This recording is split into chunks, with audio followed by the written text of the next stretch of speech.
Hello. Student of class 7th.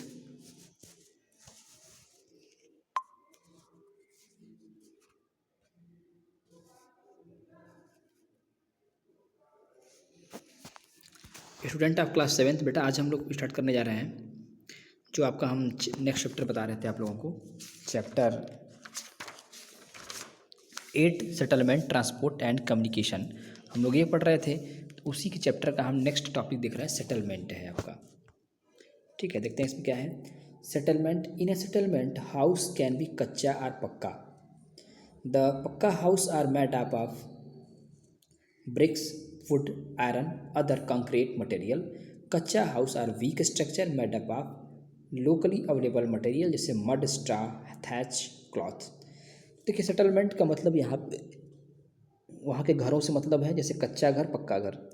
जो पक्का घर होता था वो ईंटों का बना होता था, लकड़ियों के और आयरन लोहे की हेल्प से, या और भी पत्थर और कंक्रीट से मिलकर बना होता था। जो कच्चा हाउस होता था वो लोकल में जो भी मटेरियल मिल जाता था, जैसे कि कीचड़, घास फूस, कपड़े, इन सभी को मिला करके कच्चा घर बनाया जाता था।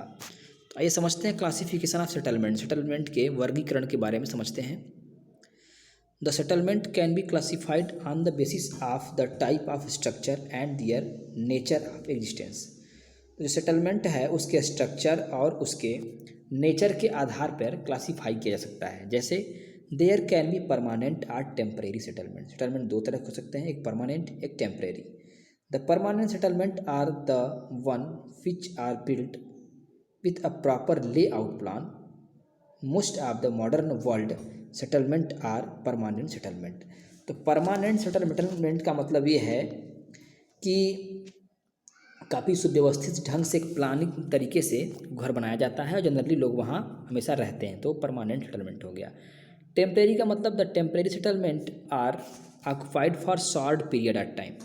कम समय के लिए किसी जगह पे कम समय तक रहने के लिए जो घर बनाया जाता है उसको कहा जाता है क्या? Temporary settlement. The settlement are found in hilly, forest और डिजर्ट एरिया। तो ये जो सेटलमेंट है वो जनरली पहाड़ों में, जंगलों में और रेगिस्तान में पाए जाते हैं। तो इन सब जगहों पर टेम्परेरी सेटलमेंट होता है। Settlement can be classified on the basis of population, economic activity perform by people, facility available. Census of India classifies settlement are rural and urban settlement. तो सेटलमेंट को वहाँ की जनसंख्या, वहाँ की आर्थिक कामकाज हैं, या जो भी जिस तरह की फैसिलिटी अवेलेबल है, इस आधार पर सेटलमेंट को डिफाइन किया जा सकता है। जैसे इंडिया में बात करें तो रूरल और अर्बन दो तरह के सेटलमेंट चलते हैं। तो सबसे पहले समझते हैं हम रूरल सेटलमेंट, मतलब गांव का घर के बारे में पढ़ रहे हैं इसमें। Rural settlement are area which less population, kachcha or semi pakka houses. तो जो रूरल सेटलमेंट है वहाँ थोड़ा जनसंख्या कम होती है और जनरली कच्चा या कच्चा पक्का दोनों घर बने होते हैं। People are engaged in primary activity, limited facility are available. तो जो रूरल सेटलमेंट है, रूरल में रहने वाले लोग हैं वो प्राइमरी एक्टिविटी का मतलब एग्रीकल्चर वगैरह से जुड़े रहते हैं, पशुपालन से जुड़े रहते हैं और इनकी फैसिलिटी भी बहुत सीमित होती है। Village and hutments are considered to be rural settlement. तो जो गांव या झोपड़ी में रहने वाले लोग हैं इनको रूरल सेटलमेंट कहा जाता है। हैमलेट्स मतलब झुग्गी झोपड़ियाँ जो हैं, hamlets are also rural settlement but are smaller than village. तो हैमलेट्स जो होती हैं वो भी रूरल सेटलमेंट में ही आती हैं, लेकिन ये विलेज से कम मानी जाती हैं। अब अर्बन सेटलमेंट की बात करते हैं। तो the census of India recognises an area as urban when, पहला कि इंडिया का जो सेंसस किया गया अर्बन शहरों का, कब किया गया? पहला, it is a statutory place with a municipality, corporation, cantonment, board and notified town area committee. तो देखिए, एक सैचुअरी मतलब सैचुअरी का मतलब होता है अस्थायी स्थान होता है, जहाँ पे लोग म्यूनिसिपैलिटी में, वहाँ पे म्यूनिसिपैलिटी पाई जाती है, क्योंकि शहरों में म्यूनिसिपैलिटी और म्यूनिसिपल कॉरपोरेशन दो ही होते हैं। यही लोग शहरों की देखरेख का काम करते हैं।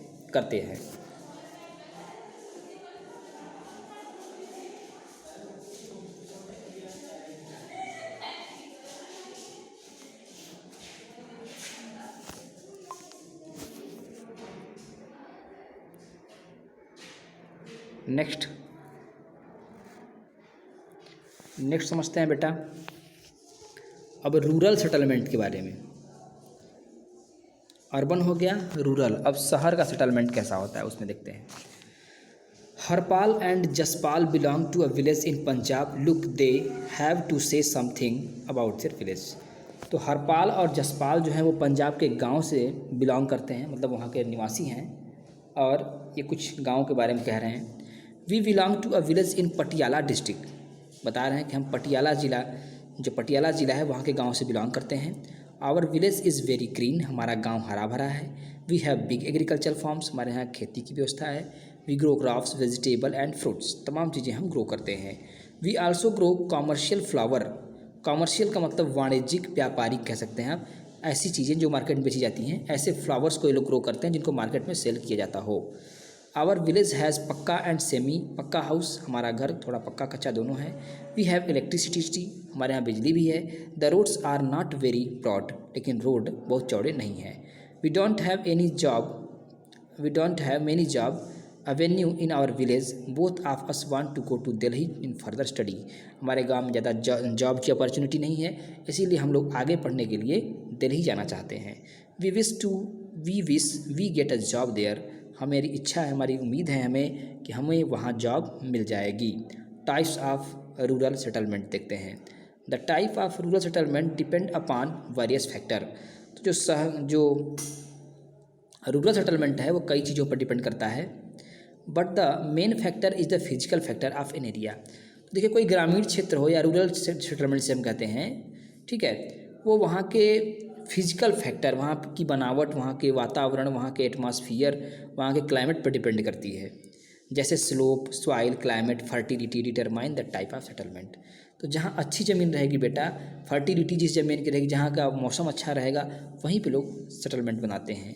There are mainly two type of settlement, दो तरह के सेटलमेंट हैं। पहला कॉम्पैक्ट सेटलमेंट, कॉम्पैक्ट का मतलब सटा हुआ, एक दूसरे से काफ़ी लोग जुड़े होते हैं। In such settlement the house are close to each other, compact settlement में जो घर होते हैं एक दूसरे से सट कर बने होते हैं। The roads are narrow, road संकीर्ण होती हैं, काफ़ी पतली होती हैं। Such types of pattern is found in plain and fertile area, तो इस तरह के पैटर्न मैदानी भागों में या उपजाऊ जो ज़मीन होती है, नदी के आसपास क्षेत्र वहाँ होते हैं। All house farm structures and other buildings with field for grazing animals, field for growing crops are closely located to each other. तो जो खेत वगैरह होते हैं, बिल्डिंग्स होते हैं, जानवरों को ग्रेजिंग कराने का जो खेत होता है, और जो क्रॉप्स प्रोडक्शन की फील्ड होती है, सभी एक दूसरे से सब अटैच्ड होती हैं। अगला देखते हैं स्कैटर्ड सेटलमेंट, मतलब दूर दूर तक फैले हुए जो घर होते हैं। In this the house are scattered and dispersed over a large area, इस तरह सेटलमेंट में जो घर होते हैं दूर दूर तक फैले रहते हैं इधर उधर। सच सेटलमेंट आर फाउंड इन हिली, डिजर्ट एंड फॉरेस्ट एरिया, इस तरह के जो सेटलमेंट हैं पहाड़ों में, रेगिस्तानों में और जंगलों में पाए जाते हैं। पैटर्न ऑफ रूरल सेटलमेंट, अब पैटर्न को समझते हैं। The house in rural area are found to be arranged in different pattern, तो जो रूरल क्षेत्र के जो घर होते हैं वो कई पैटर्न बने होते हैं। Mainly 4 pattern can be identified in rural area, तो जो गाँव में घर हैं, रूरल मीन्स ग्रामीण, तो जो ग्रामीण क्षेत्रों में घर हैं जनरली उनके लिए 4 पैटर्न को आइडेंटिफाई किया गया है। पहला है लीनियर पैटर्न। लीनियर पैटर्न क्या होता है? Such settlement are found along road and river, तो जो लीनियर पैटर्न होते हैं इसमें ऐसे ये जो घर होते हैं वो रोड या नदी के किनारे होते हैं। In this pattern the house are located along the course of river or road, इस तरह के पैटर्न में जो घर होंगे वो नदी के साथ साथ किनारे किनारे बसे होते हैं। दिस इज़ बिकॉज, इसका कारण क्या है कि peoples prefer living along transport route where there is availability of water as well as, क्योंकि लोग जनरली वहाँ रहना पसंद करते हैं जहाँ पे ट्रांसपोर्ट आसानी से मिल जाए, मतलब गाड़ी मोटर बस वगैरह, और वहाँ पे वाटर की भी अवेलेबिलिटी हो, पानी की मौजूदगी हो। रेडियल पैटर्न की बात करें, in such pattern house develop along roads the radiate from a village, generally such pattern occur around a well। तो जो रेडियल पैटर्न होता है, ऐसे पैटर्न क्या होता है, जो हाउस होते हैं और रोड के किनारे किनारे बसे होते हैं। ठीक है,